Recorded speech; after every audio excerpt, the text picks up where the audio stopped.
In the winter of 1879, city inspectors finally gained access to the sealed records of Pittsburgh's St. Thomas Hospital.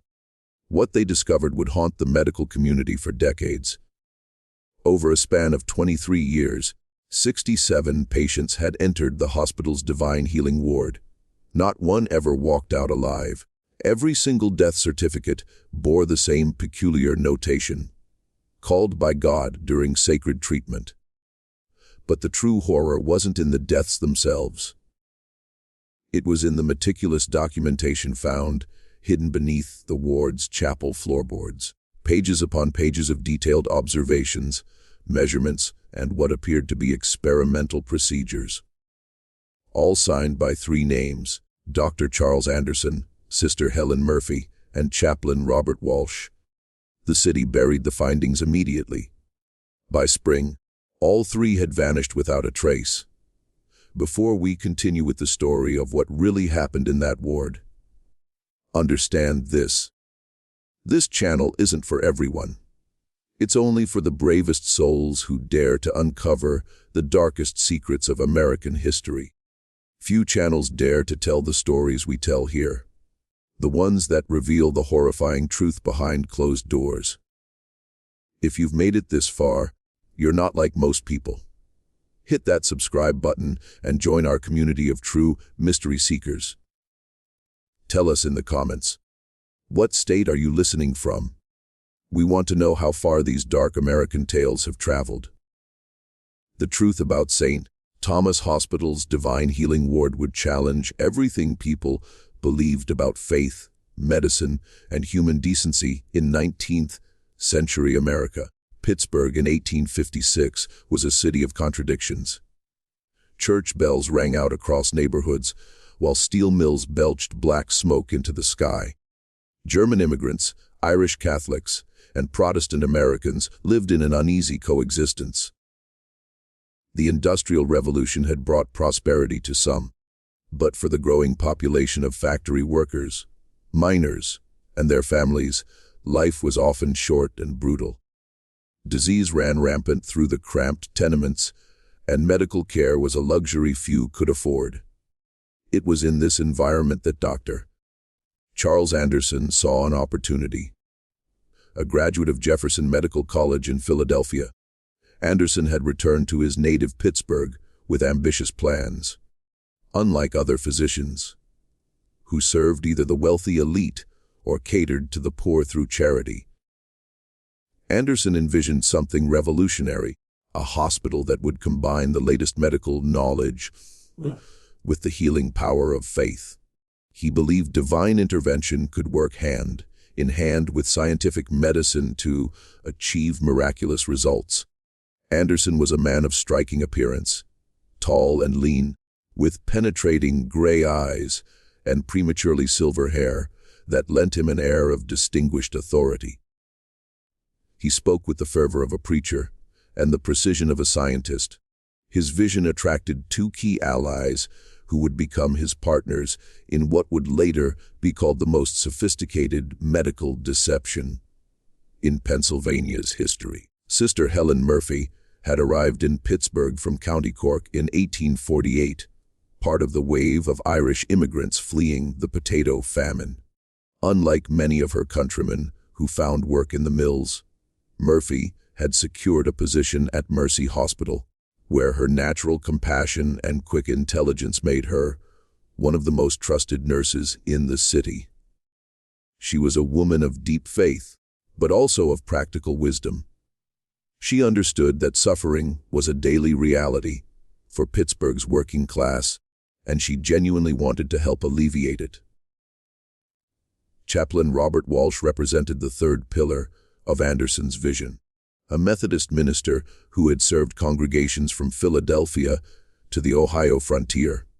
Walsh had a reputation for powerful sermons and an almost hypnotic ability to comfort the dying. He was a man who truly believed in divine healing, having witnessed what he considered miraculous recoveries during his frontier ministry. Walsh was also a meticulous record keeper, a habit that would prove both essential to their work and ultimately their downfall.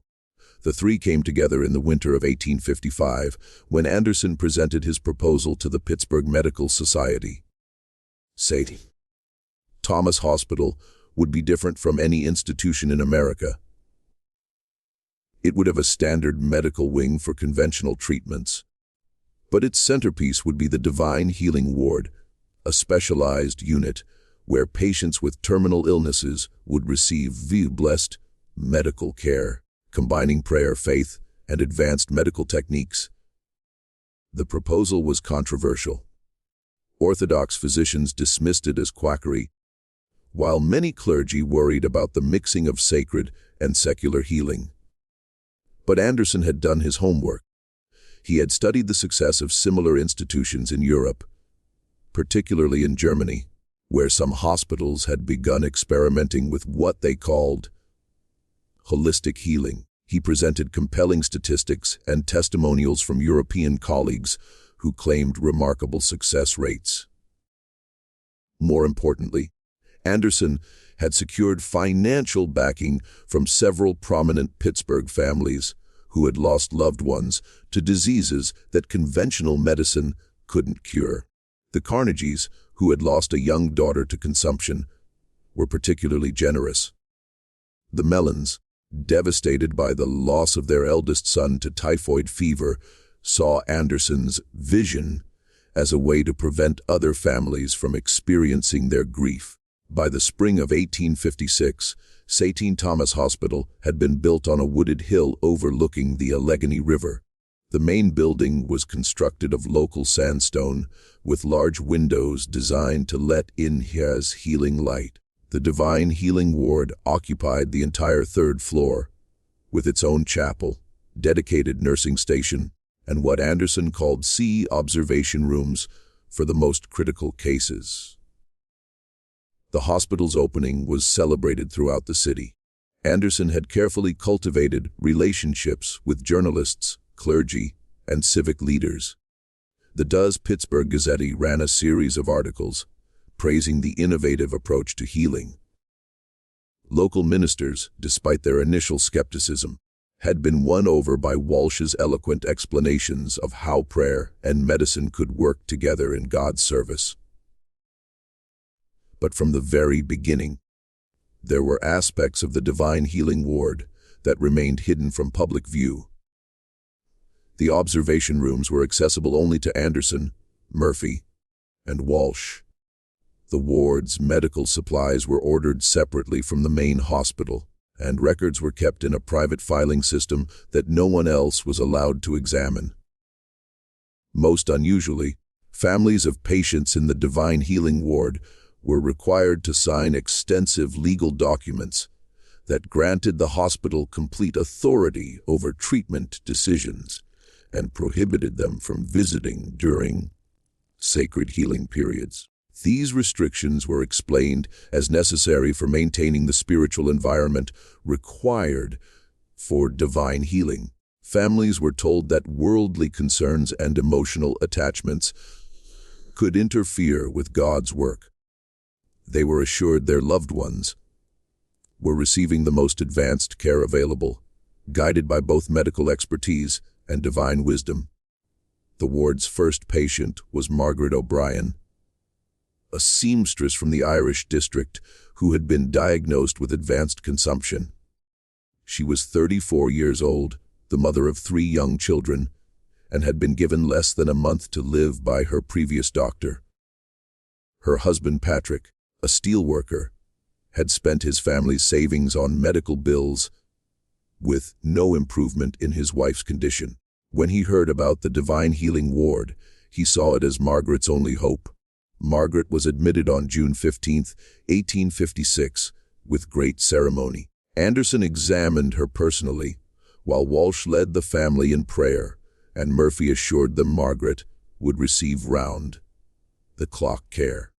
The family was told the healing process would require complete spiritual focus, and that visits would be limited to prevent disruption of the divine work being done.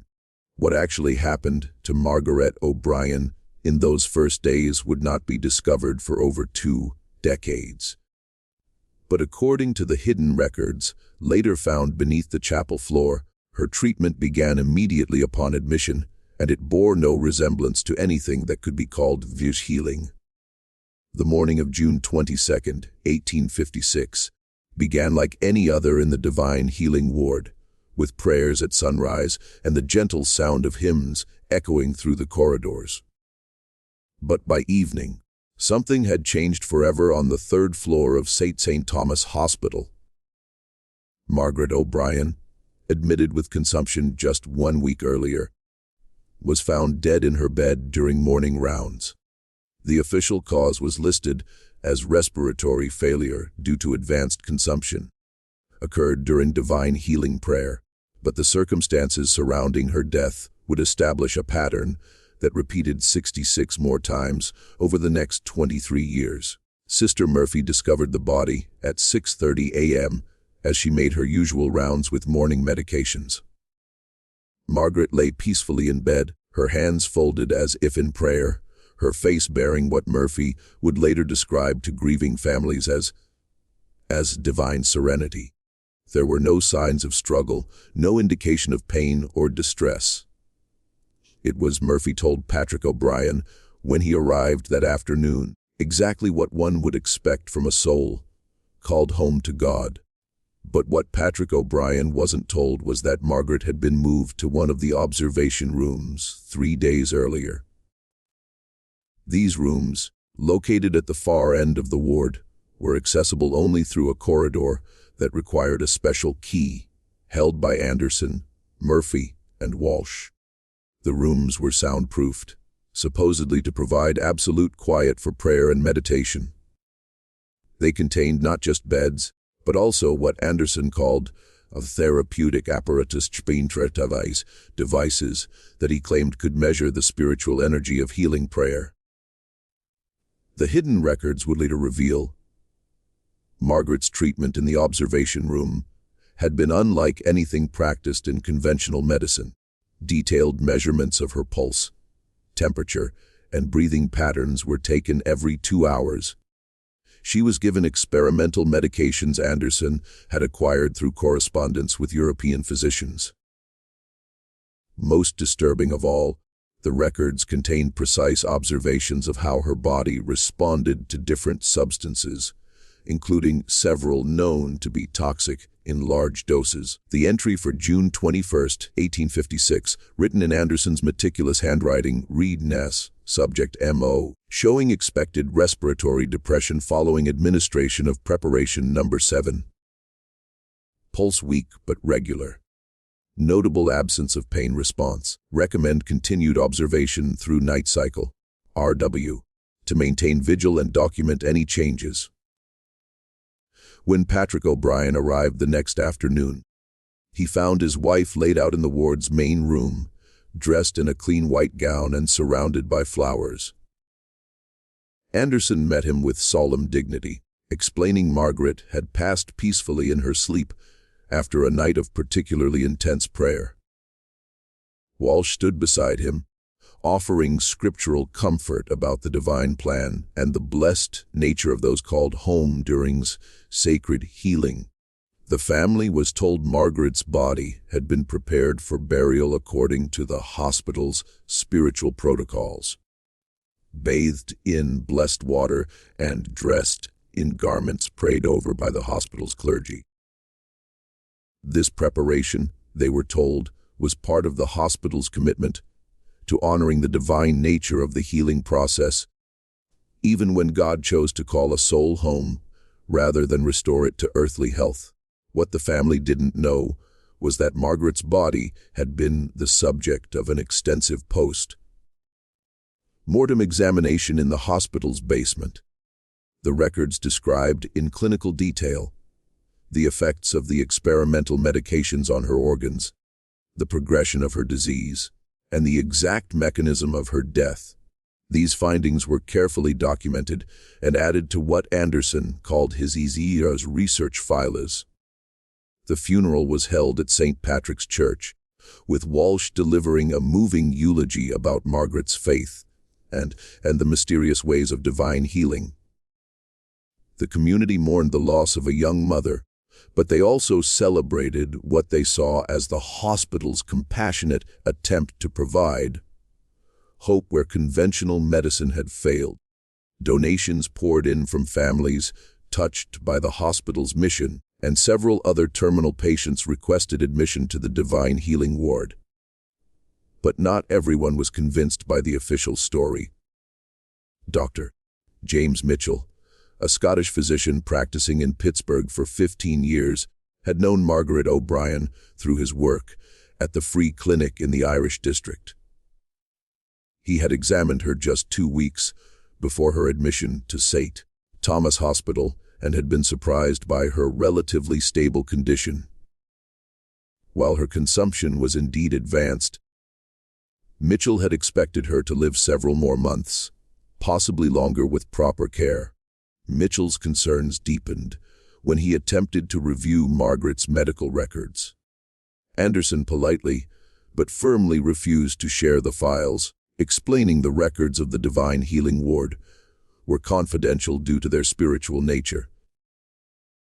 The healing process, Anderson explained, involved not just medical observations, but also spiritual insights and prayer records, sacred to the hospital's mission.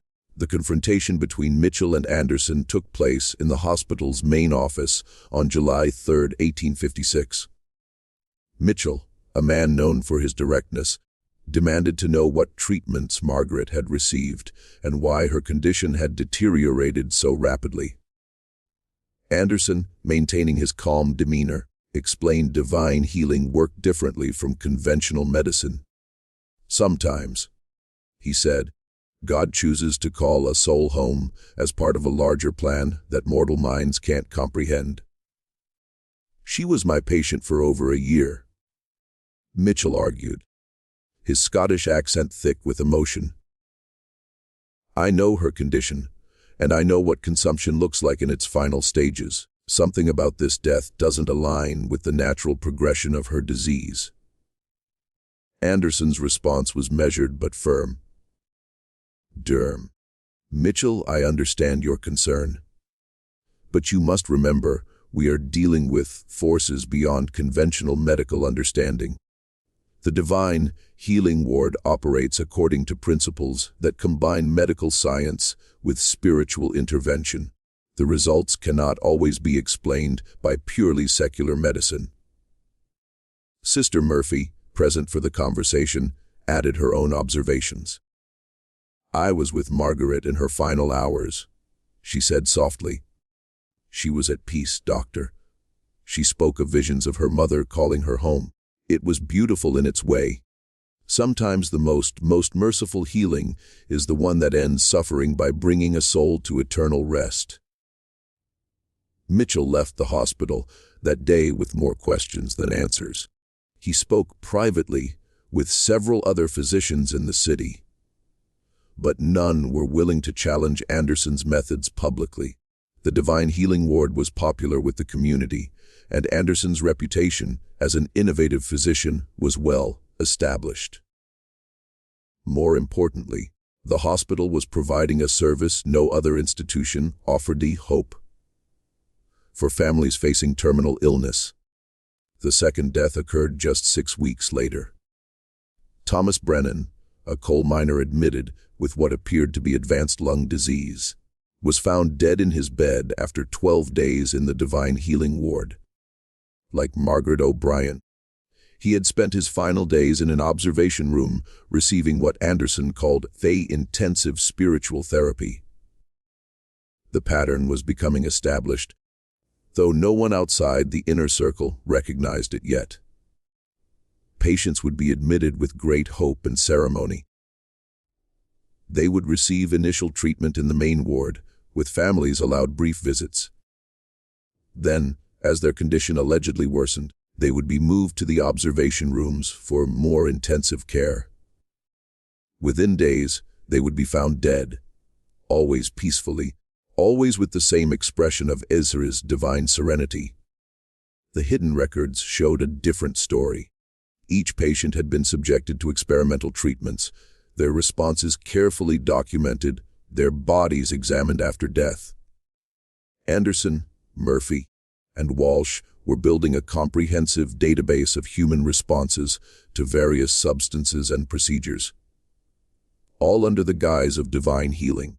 By the end of 1856, 5 patients had died in the divine healing ward. The hospital's public reputation remained sterling, but a small group of physicians and clergy in Pittsburgh were beginning to whisper questions about the ward's unusually high mortality rate. These questions would grow louder in the years to come, but never loud enough to penetrate the wall of respectability Anderson had built around his operation. The years following those first deaths brought subtle changes to St. Thomas Hospital that only the most observant visitors might have noticed. The divine healing ward's procedures became more refined, its privacy more absolute, and its reputation among Pittsburgh's desperate families more revered. By 1858, there was a waiting list for admission, with families traveling from as far as Ohio and West Virginia, seeking the specialized care only Dr. Anderson and his team could provide. The hospital's success attracted attention from medical journals in Philadelphia and New York. Anderson published several papers on what he called integrative spiritual medicine, describing remarkable improvements in patient comfort and spiritual well-being. Though he was notably vague about actual cure rates, his writing was eloquent and persuasive, filled with references to European medical advances and philosophical discussions about the connection between soul and body in the healing process. Sister Murphy had become something of a celebrity in Pittsburgh's Catholic community. Her reputation for compassionate care and her ability to comfort grieving families made her a sought-after speaker at church gatherings and charitable events. She spoke movingly about the privilege of serving those in their final moments, about the beauty of witnessing souls prepared for their journey to eternal rest. Her speeches were filled with genuine emotion, and her listeners left convinced St. Thomas Hospital's divine healing ward was a place of mercy and grace. Chaplain Walsh, meanwhile, had developed a following among Pittsburgh's Protestant clergy. His sermons about divine healing drew large crowds, and his theological writings about the relationship between faith and medicine were circulated among ministers throughout western Pennsylvania. He had become an authority on what he called sacred medicine, arguing God worked through both prayer and medical knowledge to accomplish his healing will. But behind this public success, the true work of the divine healing ward was becoming increasingly sophisticated. The observation rooms had been equipped with more advanced measuring devices, some of them Anderson's own inventions. The hidden records showed the 3 conspirators had developed a systematic approach to their experiments, carefully selecting patients whose conditions would provide the most valuable data. The selection process was subtle but deliberate. Patients were chosen not just for their terminal diagnosis, but for their social circumstances. Priority was given to those whose families were poor, uneducated, or isolated, people unlikely to ask difficult questions or demand detailed explanations. Immigrants, particularly those with limited English, were especially targeted. The hospital's charity work in the Irish and German districts provided a steady stream of potential subjects. Mary Kowalski, a Polish immigrant who spoke little English, was admitted in March 1858 with what appeared to be stomach cancer. Her husband Jan worked in the steel mills and had been injured in an industrial accident that left him partially disabled. The family had no money for medical care, and Mary's condition was deteriorating rapidly. When a social worker from the hospital visited their cramped apartment and offered free treatment in the divine healing ward, Jan saw it as an answer to his prayers. Mary's case was typical of the ward's later operations. She was admitted with great ceremony, her treatment explained through a translator, who was actually one of the hospital's staff members. The family was told Mary's condition required absolute rest and spiritual focus, and that visits would be limited to prevent disruption of the healing process. Jan was allowed to see his wife twice during her 2-week stay, both times in the main ward area with staff members present. The hidden records for Mary's case were more detailed than those for earlier patients. Anderson had developed a systematic approach to testing experimental medications, carefully documenting dosages, timing, and physical responses. Mary was given a series of substances Anderson had acquired through correspondence with European physicians and chemical suppliers. Some were legitimate experimental medications. Others were compounds Anderson had synthesized himself in a small laboratory established in the hospital's basement. Mary's death was recorded as abdominal complications during prayer therapy, but the hidden records told a different story. She had been subjected to increasingly aggressive treatments as her condition worsened, with Anderson apparently using her deteriorating health as an opportunity to test the limits of human endurance. The final entry in her file, written in Anderson's careful handwriting, noted Diev's subject MK provided excellent data on gastric absorption rates, recommend similar protocols for future subjects with comparable presentations. The psychological toll of this work was beginning to show in different ways among the three conspirators. Anderson had become more detached and clinical in his approach, treating each patient as a research subject rather than a human being. His private journals, later discovered along with the medical records, revealed a man increasingly obsessed with the scientific value of his work and convinced the knowledge he was gaining justified the means used to acquire it. Sister Murphy, however, was showing signs of internal conflict.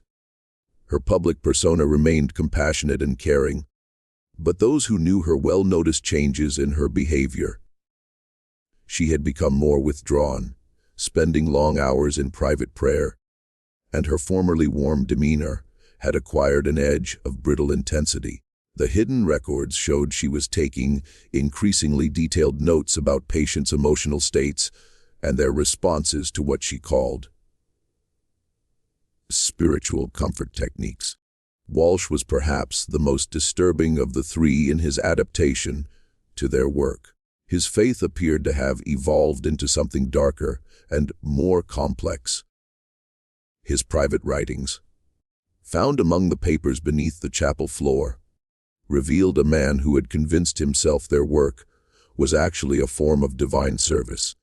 He had developed elaborate theological justifications for using dying patients as experimental subjects, arguing their suffering was serving a higher purpose that would ultimately benefit humanity. By 1860, 12 patients had died in the divine healing ward. The hospital's public reputation remained excellent, but a small network of physicians and clergy in Pittsburgh were privately expressing concerns about the ward's practices. Dr. Mitchell, who had questioned Margaret O'Brien's death, had continued to raise questions about the ward's methods, though he had been careful to avoid direct accusations. The concerns reached a crescendo in late 1860 when Dr. Heinrich Zimmermann, a German physician recently arrived in Pittsburgh, attempted to visit a patient in the divine healing ward. Zimmermann had been treating Klaus Weiber, a German blacksmith, for what appeared to be kidney disease. When Weiber's family decided to admit him to the divine healing ward, Zimmermann requested permission to continue monitoring his patient's condition. Anderson's refusal to allow Zimmermann access to Weiber led to a heated confrontation in the hospital's main lobby. Zimmermann, speaking in heavily accented English, demanded to know why a fellow physician was being denied the opportunity to observe his patient's care. Anderson, maintaining his diplomatic composure, explained the divine healing ward operated according to specialized protocols requiring absolute privacy and spiritual focus. "This is not medical practice," Zimmerman declared, his voice carrying throughout the lobby. "This is hiding behind religion to avoid scrutiny. I have been a physician for 20 years, and I have never seen such secrecy in a place of healing." The confrontation might have led to a formal investigation, but external events intervened. The Civil War erupted in 1861, and Pittsburgh's medical community was consumed with treating wounded soldiers and dealing with the massive disruption to civilian life. Dr. Zimmerman enlisted as a military surgeon and left the city, taking his concerns about the divine healing ward with him. The war years provided perfect cover for the ward's operations. The hospital's main floors were converted to treat wounded soldiers, and the divine healing ward was presented as a specialized facility for civilians with conditions that couldn't be treated in the military wards. The chaos of wartime made it easy to maintain the secrecy Anderson, Murphy, and Walsh required for their work. But the war also brought new opportunities. Wounded soldiers expected to die from their injuries were sometimes quietly transferred to the divine healing ward for what was described as spiritual comfort in their final hours. The hidden records showed these soldiers became subjects for experiments related to trauma, blood loss, and the effects of various pain medications. The most chilling aspect of the war years was the expansion of the operation. Anderson had begun corresponding with physicians in other cities, sharing his research findings and offering to provide detailed protocols for similar programs. The hidden records contained letters from doctors in Baltimore, Richmond, and even New York expressing interest in Anderson's methods and requesting information about establishing their own spiritual healing programs. By 1865, when the war ended, 28 patients had died in the divine healing ward. The hospital's reputation had never been higher, and Anderson had become recognized as one of the foremost authorities on spiritual medicine in America. But the foundation of their operation was beginning to show cracks that would eventually lead to their downfall. The first sign of trouble came from an unexpected source. Father Patrick O'Malley, the priest who had conducted funeral services for many of the ward's patients, began noticing disturbing patterns in the bodies he was preparing for burial. Too many of the deceased showed signs of what appeared to be medical procedures inconsistent with the spiritual healing they had supposedly received. O'Malley's concerns were shared with Bishop James Walsh, no relation to Chaplain Walsh, who decided to conduct a quiet investigation into the hospital's practices. The bishop's inquiry would prove to be the beginning of the end for the divine healing ward, though it would take more than a decade for the full truth to emerge. The bishop's investigation began in the autumn of 1865. Conducted with the discretion the Catholic Church had perfected over centuries of navigating sensitive situations. Bishop James Walsh was a careful man who understood accusations against a respected medical institution required irrefutable evidence.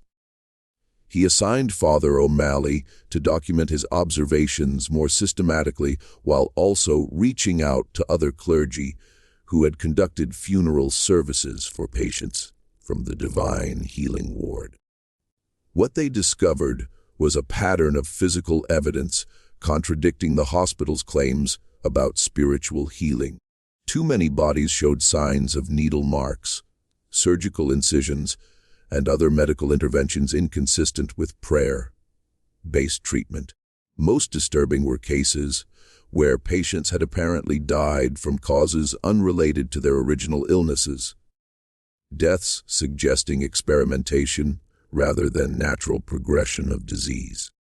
Father O'Malley's private journal, later discovered in the church archives, contained detailed observations regarding Bridget Murphy, no relation to Sister Murphy, who died in 1864. He wrote EF.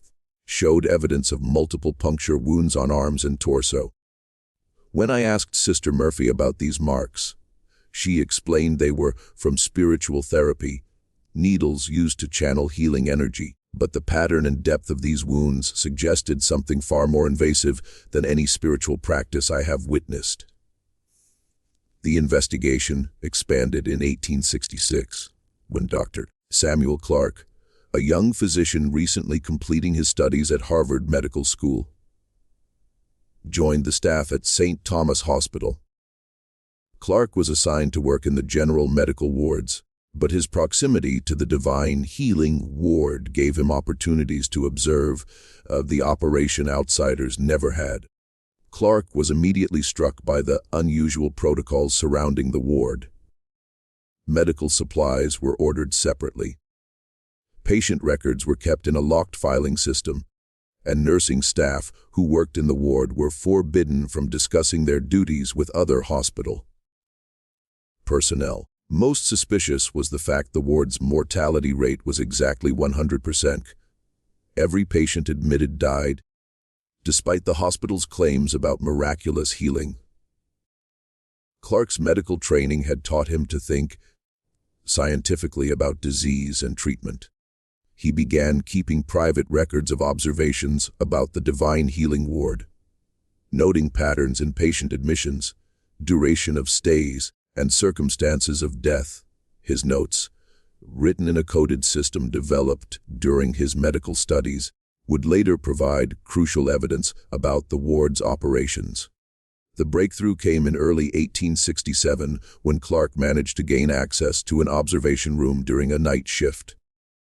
Anderson, Murphy, and Walsh were attending a medical conference in Philadelphia, and the hospital's regular security procedures were more relaxed than usual. Clark used his master key to enter the restricted area of the ward, ostensibly to check on a patient moved there the previous day. What he found in the observation room shattered his understanding of what was happening in the divine healing ward. The room contained not just a bed for patient care, but an extensive array of medical instruments, measuring devices, and what appeared to be experimental apparatus. There were vials of various substances, some labeled with chemical formulas Clark didn't recognize, others marked only with numerical codes. The patient in the room was Thomas Kowalski, a Polish immigrant admitted with what appeared to be tuberculosis. But the man Clark found was barely conscious, showing signs of severe drug intoxication. His breathing was labored, his pulse weak and irregular, and his skin showed evidence of multiple injections. A detailed chart at the foot of his bed documented hourly measurements of his vital signs, along with notes about his responses to various treatments. Clark's medical training told him Thomas Kowalski was dying not from tuberculosis, but from systematic poisoning. The substances being administered weren't healing medications, but experimental compounds, destroying his body's ability to function. The chart wasn't a medical record. It was a research log documenting the progress of a human experiment. The most chilling discovery was a notebook left open on a table beside the bed. Written in Anderson's handwriting, it contained detailed observations about Kowalski's responses to different doses of various substances. The entries were coldly clinical, treating the dying man as nothing more than a research subject. The final entry, dated the previous day, read yes. Subject TK, showing expected neurological depression. Recommend increasing dose of compound B23 to observe complete systemic breakdown. Clark realized he was witnessing not healing, but murder disguised as medicine. The divine healing ward wasn't treating patients, it was using them as experimental subjects, documenting their responses to various substances and procedures until they died. The spiritual healing was an elaborate cover story designed to prevent scrutiny of What was actually systematic human experimentation? The young physician faced an impossible choice. He could report what he had discovered, but doing so would require admitting he had violated hospital security protocols and gained unauthorized access to restricted areas. Anderson, Murphy, and Walsh were respected members of the medical community, while Clark was a recent graduate with no established reputation. His accusations would likely be dismissed as the fantasies of an inexperienced physician seeking attention. Clark decided to continue his investigation, gathering more evidence before making accusations. He began paying closer attention to the ward's operations, documenting patterns in patient admissions and deaths. He also started building relationships with other hospital staff members, hoping to find allies who might have observed suspicious activities. His efforts led to a connection with Margaret Flanagan, a young Irish woman who worked as a cleaning girl in the hospital. Margaret had been assigned to clean the Divine Healing ward during night shifts, and she had observed activities that troubled her deeply. She had seen patients move to observation rooms when they appeared to be getting better, not worse. She had witnessed Anderson, Murphy, and Walsh conducting procedures that looked nothing like prayer or spiritual healing. Margaret's observations were limited by her education and position in the hospital hierarchy, but her instincts told her something terrible was happening in the Divine Healing ward. She had tried to raise concerns with her supervisor, but was told the spiritual healing process was beyond the understanding of uneducated workers, and that her job was to clean, not observe or question. The connection between Clark and Margaret proved crucial to understanding the full scope of the operation. Margaret's access during night shifts provided opportunities to observe activities hidden from other staff members. Clark's medical knowledge allowed him to interpret what Margaret was seeing and understand the significance of the equipment and procedures she described. Together, they began piecing together a picture of systematic human experimentation, operating under the guise of spiritual healing for over a decade. The observation rooms were actually laboratories where terminal patients were used as test subjects for experimental medications and procedures. The detailed records kept by Anderson, Murphy, and Walsh weren't spiritual journals. They were scientific data documenting the effects of various substances on human subjects. The motivation behind the operation was becoming clear. Anderson's correspondence with European physicians wasn't just about sharing knowledge. It was about selling research data. The experimental results gathered from the Divine Healing ward were being compiled into reports sold to pharmaceutical companies and medical institutions in Europe and America. The patients who died weren't just victims of medical experimentation. They were unwitting contributors to a profitable business in human research data. The scale was staggering. By 1867, 34 patients had died in the Divine Healing ward, and the hidden records showed each death contributed to an expanding database of human research information.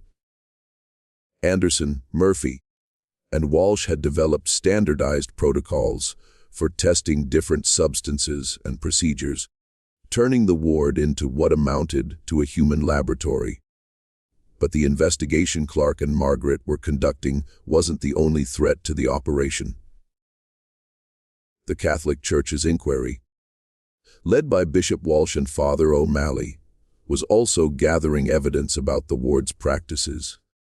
The bishop had begun sharing concerns with other religious leaders in Pittsburgh, and word was spreading through the city's clergy about suspicious activities at St. Thomas Hospital. The convergence of these investigations was about to bring the truth into the open, but the consequences would be far more complex and disturbing than anyone imagined. The systematic human experimentation hidden behind spiritual healing was about to be revealed, but the full scope of the operation and its connections to the broader medical community would prove even more shocking than the original crimes. The winter of 1867 brought an unexpected crisis testing the carefully constructed facade of the Divine Healing Ward. Dr. William Harrison, a prominent physician from New York and personal friend of Andrew Carnegie, arrived in Pittsburgh to visit his sister Elizabeth, admitted to the ward with advanced consumption. Harrison wasn't the kind of family member Anderson, Murphy, and Walsh were accustomed to dealing with. He was educated, wealthy, and accustomed to demanding detailed explanations about medical treatment. Elizabeth was a widow who had moved to Pittsburgh to live with her daughter's family. Diagnosed with consumption by the family's regular physician, the disease had progressed more rapidly than expected. When the family learned about the Divine Healing Ward's reputation for providing comfort to terminal patients, they arranged her admission, believing the combination of medical care and spiritual healing would provide the best possible outcome. Dr. Harrison arrived at the hospital on a cold February morning, expecting to find his sister receiving innovative treatment. Instead, he was met with the same restrictions used to manage other families. Elizabeth was in a critical phase of treatment, requiring absolute privacy and spiritual focus, and visits were limited to prevent disruption. Harrison's medical training and professional status made him far more challenging to manage. He demanded detailed information about his sister's treatment, asked pointed questions about protocols, and insisted on speaking with the physicians responsible for her care. Anderson met with him personally, but the conversation went badly from the start. "Dr. Anderson, I appreciate your hospital's reputation for innovative treatment." Harrison began, his tone professional but firm. "However, I am concerned about the restrictions on family visits. In my experience, family support is crucial for patient recovery, particularly in cases of advanced consumption." Anderson's response was polished but evasive. "Dr. Harrison, I understand your concern as both physician and family member. However, the Divine Healing Ward operates according to specialized protocols developed over many years. The combination of medical treatment and spiritual healing requires an environment of complete tranquility and focus." "I'm not questioning your methods," Harrison replied, "but I would like to understand them better. What specific treatments is my sister receiving? What medications are administered? What is the expected timeline for recovery?" The questions struck at the heart of the deception protecting the ward for over a decade. Anderson found himself unable to provide detailed medical information without revealing the true nature of treatments. His responses became increasingly vague and defensive, raising Harrison's suspicions. The confrontation escalated when Harrison demanded to see his sister immediately, regardless of protocols. Anderson refused, explaining Elizabeth was in a critical phase that could not be interrupted. Harrison threatened to remove his sister and transfer her to a facility in New York for conventional treatment. The crisis forced Anderson to make a dangerous decision. Rather than risk Harrison removing his sister and potentially exposing the ward's methods, he decided to allow a carefully managed visit. Elizabeth was moved from the observation room, where she had been undergoing experimental treatment, to a room in the main ward area where she could be presented as receiving conventional spiritual healing. But the damage was already done. When Harrison finally saw his sister, his medical training immediately told him something was terribly wrong. Elizabeth was in a state of severe drug intoxication, showing symptoms unrelated to consumption. Her pupils were dilated, her speech slurred, and her skin showed evidence of multiple injection sites unexplained by any conventional treatment for lung disease. Harrison's examination took place in Sister Murphy's presence, who attempted to explain Elizabeth's condition as the result of Ev's intensive spiritual therapy, combined with less blessed medications, working differently from conventional drugs. But Harrison's medical expertise allowed him to recognize signs of systematic drug administration, and his growing alarm was evident. "What exactly are these blessed medications you've been giving my sister?" Harrison demanded, his professional composure beginning to crack. These symptoms suggest opiate intoxication combined with what appears to be mercury poisoning. This is not the treatment of consumption. This is systematic drugging. Sister Murphy's response revealed the strain years of deception had placed on the conspirators. Her usual calm demeanor faltered as she struggled to provide explanations satisfying a trained physician. "Dr. Harrison, the medications we use are specially prepared according to protocols developed by Dr. Anderson in consultation with European specialists. The spiritual aspect of healing can sometimes produce effects appearing unusual to those unfamiliar with our methods." But Harrison was no longer listening to explanations. He was conducting a thorough medical examination of his sister, documenting evidence later proving crucial to exposing the ward's operations.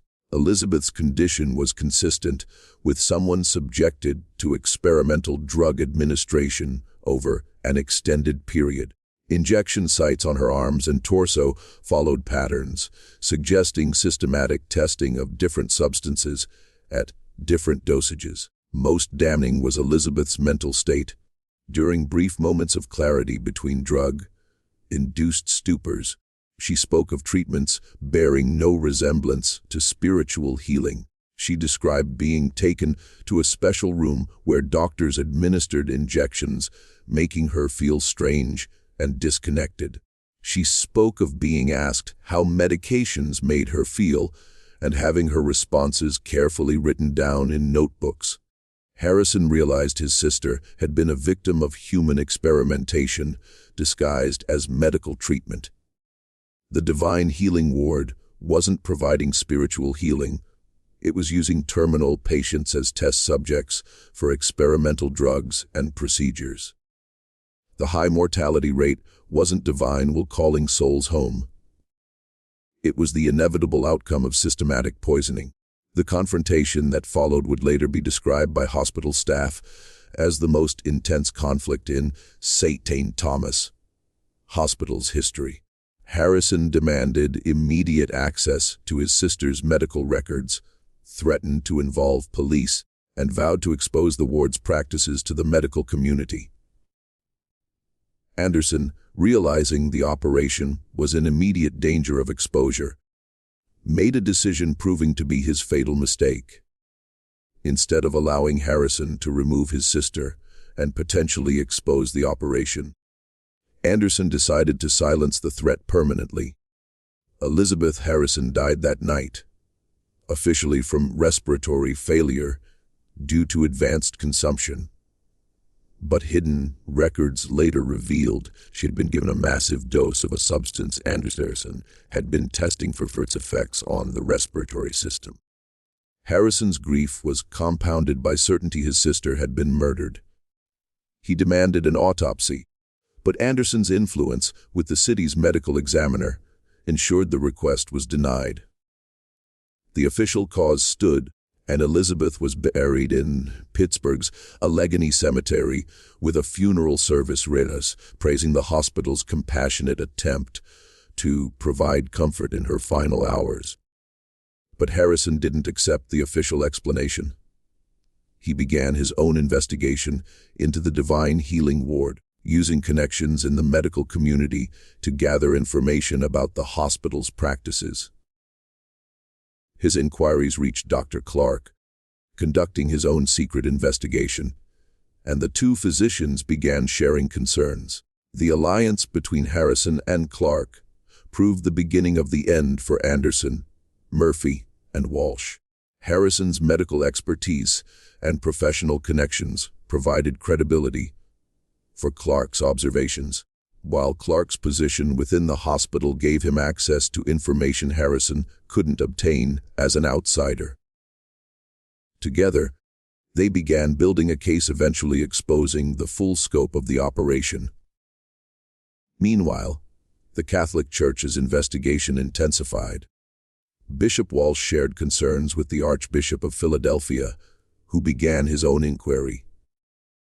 The Church's investigation proceeded cautiously, but evidence gathered by Father O'Malley was becoming increasingly difficult to ignore. The convergence of these investigations created a dangerous situation for the Divine Healing Ward. Anderson, Murphy, and Walsh faced scrutiny from multiple directions, and usual methods of managing suspicious family members were no longer sufficient to protect their operation. Elizabeth Harrison's death eliminated one immediate threat, but created new enemies determined to expose the truth. The strain of maintaining deception began showing in all three conspirators. Anderson became increasingly paranoid, convinced hospital staff were spying on the ward's activities. He installed additional locks on observation rooms and restricted access further, creating an atmosphere of secrecy attracting unwanted attention. Sister Murphy showed signs of psychological breakdown. Her public persona remained composed, but those working closely noticed dramatic changes. She began talking to herself during night shifts, and several staff reported hearing her crying in the chapel during prayer sessions. The weight of participating in dozens of murders was taking a toll she struggled to hide. Chaplain Walsh responded to pressure by becoming even more convinced of the righteousness of their mission. Private writings from this period revealed a man completely lost touch with moral reality. He developed elaborate theological justifications for their actions, arguing patients who died were martyrs, whose suffering served God's plan to advance medical knowledge for humanity's benefit. Just when we thought we'd seen it all, the horror in St. Thomas Hospital's Divine Healing Ward intensifies. If this story gives you chills, share this video with a friend who loves dark mysteries. Hit that like button to support our content, and don't forget to subscribe to never miss stories like this. Let's discover together what happens next, because the most shocking revelations are still to come. The breaking point came spring 1868 when Dr. Clark made a discovery, finally providing evidence needed to expose the operation. During nighttime observations, he discovered the entrance to Anderson's basement laboratory, a facility containing not just experimental equipment, but detailed records of every patient who had died in the Divine Healing Ward. The laboratory was a sophisticated operation rivaling anything in major medical institutions. Anderson had invested substantial resources acquiring advanced equipment, much imported from European suppliers. There were devices for measuring physiological responses, apparatus for synthesizing chemical compounds, and an extensive library of medical texts and journals dealing with experimental pharmacology. But the most damning evidence was in Anderson's research files. Detailed records of every experiment conducted were meticulously documented, including precise descriptions of substances administered, physiological responses observed, and exact cause of death in each case. The files revealed the operation had been far more systematic and extensive than anyone imagined. Records showed Anderson had been in correspondence with pharmaceutical companies and medical institutions throughout Europe and America, selling detailed reports on human responses to experimental drugs. Patients who died had unwittingly contributed to a database of human research information used to develop new medications and treatments. Their deaths had been profitable as well as scientifically valuable. Most shocking was the discovery the operation extended beyond St. Thomas Hospital. Anderson's correspondence revealed he had been providing protocols and guidance to physicians in other cities interested in establishing similar programs. The Divine Healing Ward wasn't an isolated case of medical experimentation. It was part of a network of institutions using terminal patients as research subjects under spiritual healing guises. The Final Confrontation began night of October 15, 1868, when Dr. Clark made a discovery bringing 23 years of systematic murder to light.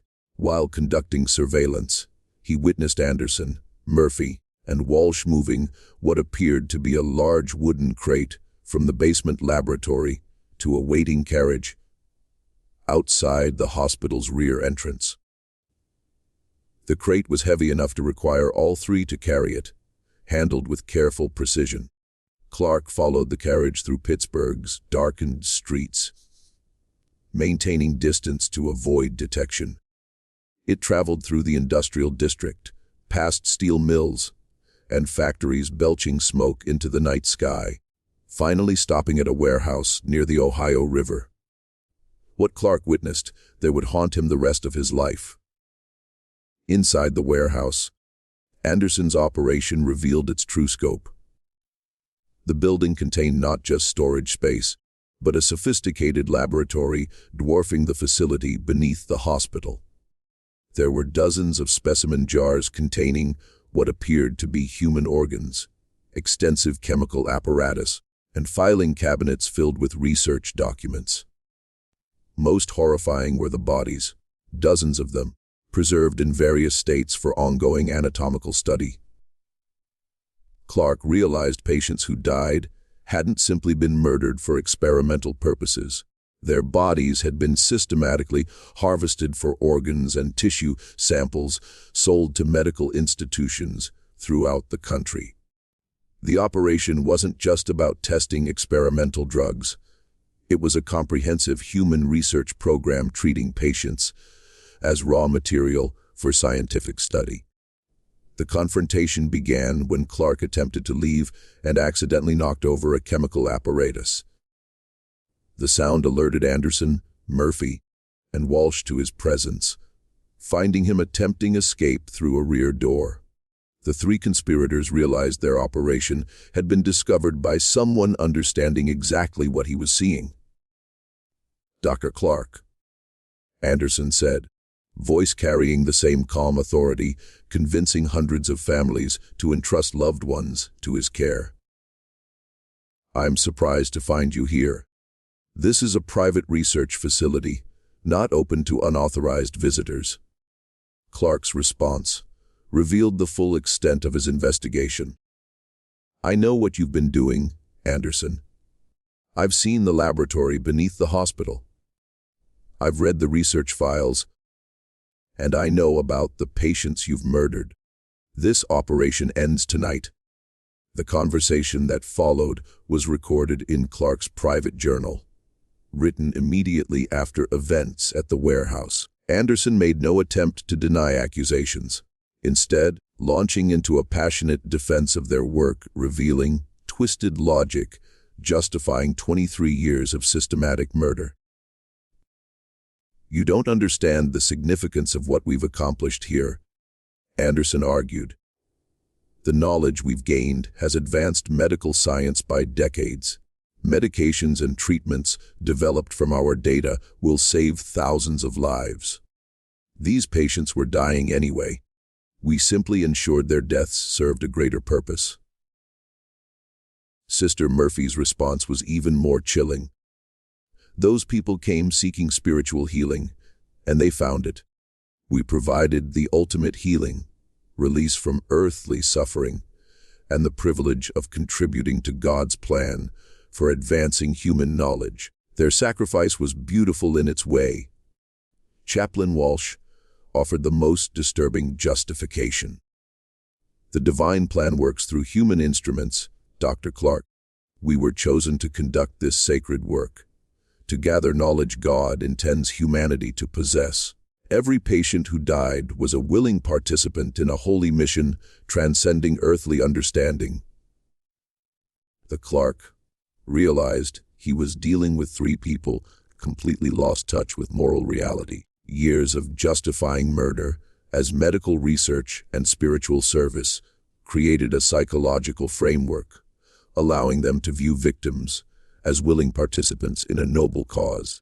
They genuinely believed they were serving both science and God through systematic killing. The confrontation escalated when Clark attempted to leave to report discoveries to authorities. Anderson, realizing exposure inevitable, made the decision, finally bringing their operation to light. Instead of attempting to silence Clark, he chose to destroy evidence against them. Anderson began systematically destroying research files, pouring chemical accelerants over documents and specimens representing decades of work. The resulting fire would not only destroy evidence, but alert Pittsburgh Fire Department and police to the warehouse's existence and contents. But Anderson made a fatal miscalculation. In haste to destroy evidence, he forgot research files hidden beneath the chapel floor at St. Thomas Hospital. Those documents, along with laboratory equipment in the hospital's basement, would provide all evidence needed to expose the full scope of their operation. The warehouse fire brought investigators within hours. What they found in the partially destroyed facility was enough to launch a comprehensive investigation into St. Thomas Hospital and the Divine Healing Ward. Preserved bodies, research equipment, and partially burned documents told a story of systematic human experimentation, shocking even experienced investigators. Dr. Harrison, contacted by Clark earlier that evening, arrived as investigation began. Evidence found confirmed worst suspicions about his sister's death and provided proof needed to expose the operation to medical community and press. The investigation that followed revealed the true scope. 67 patients died over 23 years, each victim of systematic experimentation hidden behind spiritual healing facade. Research data gathered from these murders had been sold to pharmaceutical companies and medical institutions throughout the world, generating substantial profits. But the most shocking revelation was still to come. Investigation would uncover evidence the operation extended far beyond St. Thomas Hospital, involving a network of physicians and institutions conducting similar experiments under various covers throughout United States and Europe. The Divine Healing Ward wasn't an isolated case of medical evil. It was part of a systematic program of human experimentation operating for decades. The dawn of October 16, 1868, brought an end to one of the most horrific medical deceptions in American history. But it also revealed the true scope of evil hidden behind the Divine Healing Ward's facade. As Pittsburgh police and federal investigators combed evidence found at warehouse and hospital, the full magnitude of crimes became clear. Hidden research files discovered beneath chapel floor contained meticulous documentation of every patient who died. Each file included detailed medical histories, experimental protocols, physiological observations, and post-mortem findings. Records revealed 67 deaths weren't random murders, but part of a systematic research program designed to test human endurance limits and gather data on experimental medications and procedures. Most damning were financial records showing operations' true motivation. Anderson had been selling research reports to pharmaceutical companies in Germany, France, and England, earning substantial sums for detailed documentation of human responses to experimental drugs. Patients who died unknowingly contributed to development of medications used throughout the world. Their suffering transformed into profit for killers. Investigation also revealed sophisticated networks supporting operation. Anderson corresponded with physicians in Baltimore, Richmond, New York, and London, sharing protocols and providing guidance, establishing similar programs. The Divine Healing Ward was the flagship operation of a larger network, conducting human research under various covers throughout medical world. Sister Murphy was found dead in her hospital quarters, morning of October 17th, apparently having taken her own life with same substances used to kill patients. Her suicide note, written in careful handwriting, revealed psychological toll years of participating in systematic murder took on her conscience. What? I can no longer bear the weight of what we have done. I believed we were serving God's plan. That knowledge gathered would serve humanity's greater good. But I see now we were serving only our own pride and greed. The faces of those who died trusting in our care haunt me day and night. May God forgive me for evil done in His name. Chaplain Walsh was arrested at his home in Pittsburgh's Presbyterian district, where investigators found extensive theological writings revealing how he justified murders as divine service. His personal library contained detailed studies of religious martyrdom and sacrifice, with elaborate theological arguments attempting to prove victims were willing participants in God's plan for advancing human knowledge. During interrogation, Walsh showed no remorse, maintaining he and co-conspirators were divinely chosen to conduct research. We were instruments of divine will, he insisted. Knowledge gathered will benefit humanity for generations. Those who died achieved immortality through contribution to medical science. A Dr. Anderson vanished night of warehouse fire. Never seen again. Some investigators believed he died in blaze. Others suspected escape to continue work elsewhere. Correspondence with European physicians suggested he prepared escape routes and alternative identities, allowing continued research in other locations. Search for Anderson led investigators to discover full extent of network created. Physicians in 6 different cities found conducting similar experiments under various covers. From spiritual healing programs to experimental charity clinics. Investigation expanded to involve federal authorities and international law enforcement, revealing systematic exploitation of terminal patients for medical research far more widespread than imagined. Families of 67 victims faced devastating realization loved ones hadn't died peacefully during spiritual healing, but been systematically murdered as part of profitable research program. Patrick O'Brien, whose wife Margaret was first victim in 1856, led families demanding justice and compensation. They told us our loved ones were in God's hands, O'Brien said at public meeting at St. Patrick's Church. But they were in hands of devils using suffering to make money. We trusted them with our most precious treasures, and they turned trust into profit and pain. Legal proceedings were complex and lengthy. Chaplain Walsh convicted of multiple murder counts, sentenced to life imprisonment, dying in cell 2 years later from apparent natural causes. Physicians part of Anderson's network faced various charges, some fleeing country before arrest. Pharmaceutical companies and medical institutions purchasing research data faced civil lawsuits and public condemnation, though many argued unaware of how data obtained. Legal battles continued years, some families eventually receiving financial settlements, though no money could compensate horror endured. St. Thomas Hospital closed permanently December 1868, reputation destroyed by revelations. Building sold to City of Pittsburgh, converted into municipal service offices. Though many residents believe structure should be demolished entirely. Chapel, where research files hidden, was sealed. Basement laboratory filled with concrete preventing access to site where so much evil conducted. Broader impact extended far beyond Pittsburgh. Medical societies throughout United States implemented new oversight procedures for experimental treatments. Several states passed laws requiring detailed documentation and approval for research involving human subjects. Scandal led to increased scrutiny of spiritual healing programs and alternative medical treatments claiming to combine faith and science.